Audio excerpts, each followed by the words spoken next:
मौत उसकी है करे जिस पे ज़माना अफसोस, यूं तो दुनिया में सभी आए हैं मरने के लिए। बॉलीवुड के गोल्डन दौर के अंतिम स्तंभ दिलीप कुमार ने आज दुनिया को अलविदा कह दिया। दिलीप कुमार को उनकी खास एक्टिंग और स्टाइल के लिए हमेशा याद किया जाएगा। दिलीप साहब अगर सिर्फ 2 साल और जी जाते तो शायद बॉलीवुड के ऐसे पहले नायक बन जाते जिसने उम्र के 100 साल पूरे किए हों, लेकिन ऐसा हो न सका। दिलीप साहब का जन्म 1 दिसंबर 1922 को पेशावर में हुआ, जो अब पाकिस्तान का हिस्सा है। उनका असली नाम यूसुफ सरवर खान था। ये कहना गलत ना होगा कि वो बॉलीवुड के पहले लीजेंड खान थे। दिलीप साहब का परिवार काफ़ी बड़ा था और वो 12 भाई बहनों में चौथे नंबर के थे। तो चलिए आपको सुनाते हैं दिलीप साहब की ज़िंदगी से जुड़े कुछ अनसुने किस्से। दिलीप कुमार की पढ़ाई लिखाई इंग्लिश मीडियम स्कूल में हुई थी, इसलिए लिहाजा अपने ज़माने के लिहाज से वो एजुकेटेड हीरो माने जाते थे। देश के बंटवारे के बाद उनका परिवार पेशावर से मुंबई आ गया। उनके पिता गुलाम सरवर खान ने बम्बई आकर फलों का बिजनेस शुरू किया। एक दिन किसी बात पर उनके पिता से उनकी अनबन हो गई और वो पुणे चले गए। वहाँ जाकर उन्होंने सैंडविच की एक छोटी सी दुकान खोली, जो कि एक कैंट एरिया में थी।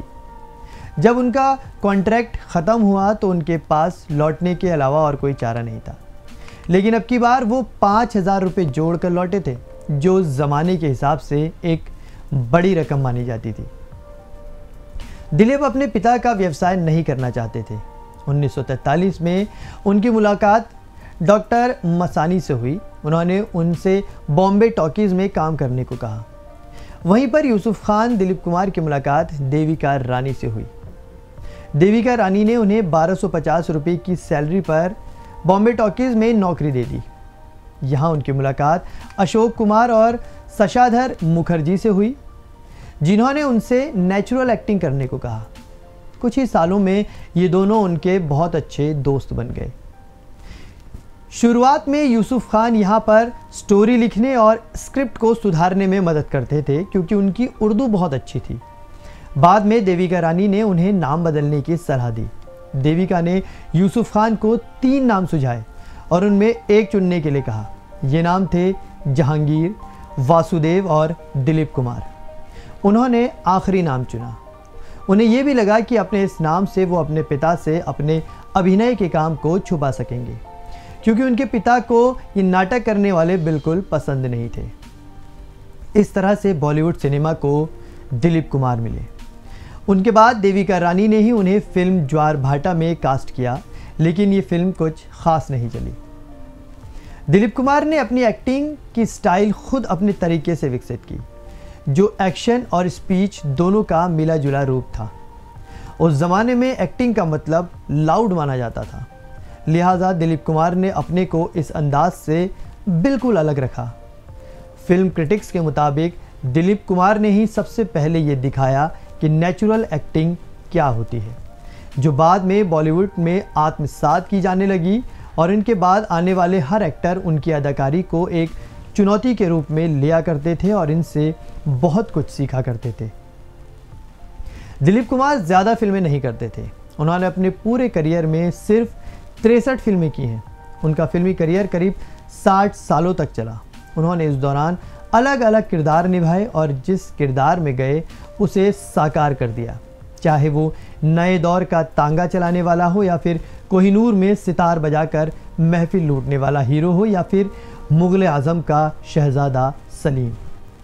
बताया जाता है कि कोहिनूर के लिए उन्होंने बाकायदा एक सितार उस्ताद से सितार बजाने की बारीकियाँ सीखी, और जब वो नया दौर फिल्म में तांगा वाला बने तो कुछ समय तांगा चलाने वालों के साथ उन्होंने गुजारा, ताकि उनके धंधे और हाव भाव के बारे में अच्छे से जान सके।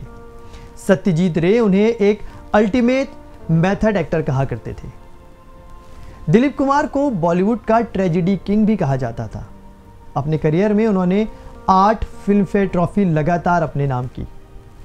रोमांटिक हीरो के तौर पर उनकी आखिरी फिल्म बैराग थी, जो फ्लॉप हो गई।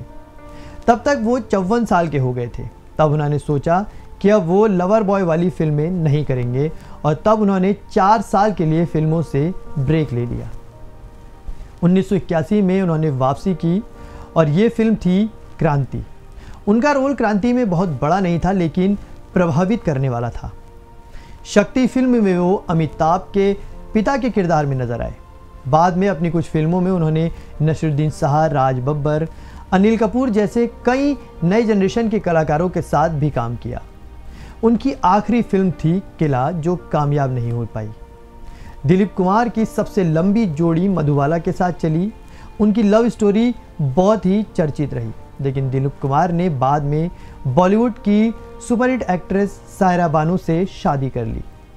बाद में वो फिल्मों से करीब अलग ही हो गए और सामाजिक कामों में जुट गए। पिछले कुछ सालों से उनकी तबीयत खराब थी। वो इस बीच कई बार अस्पताल में भी भर्ती कराए गए। उन्होंने लंबी उम्र जी, जीते जी बॉलीवुड के सबसे बड़े लीजेंड भी बने। ये बात सही है कि उनके साथ बॉलीवुड के गोल्डन एरा का अंत हो गया। दिलीप साहब के जाने से फिल्म इंडस्ट्री के साथ पूरे देश में शोक की लहर है।